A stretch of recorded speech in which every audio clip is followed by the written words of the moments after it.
Veterans in St. Paul today voicing concerns about proposed cuts to the Department of Veterans Affairs. The proposal would cost about 80,000 VA employees their jobs.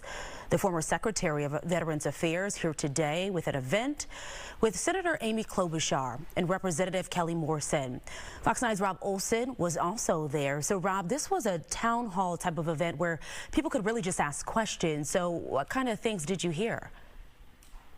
Yeah, and this was a town hall, by the way, organized by the state DFL and the national DNC, too. It's a 15th stop on a state DFL listening tour that they started when the new chair, the state chair, took place. So, you know, very much a democratic event with invited veterans here to discuss concerns about those cuts and other things, you know, wondering how this is going to affect family members. What can we do to stop planned or potential 83,000 job cuts in the VA.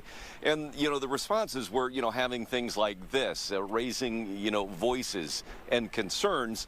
But Senator Amy Klobuchar, who was part of the panel here, also saying that a big part of this, too, is what's happening in Congress right now with the so-called Big Beautiful Bill, the budget bill, which also has proposed cuts to Medicaid, which he said a lot of veterans heavily depend on. And so kind of making those issues known about the impacts here on veterans to a lot of these proposals about how it could impact their daily lives, that could make a difference. But obviously a lot of this still kind of up in the air right now. And Rob, let's talk about some of that. So this all also coming ahead of President Trump's big military parade tomorrow, celebrating 250 years of the Army.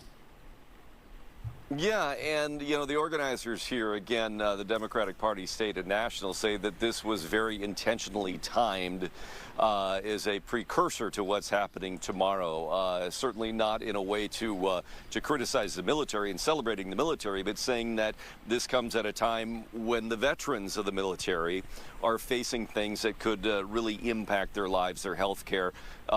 Senator Klobuchar saying, too, that there's a lot of veterans employed in the VA, too, so it could impact them in terms of jobs. So they're trying to make that connection of, you know, celebrating the military and the active members, but also, you know, trying to protect those who have served.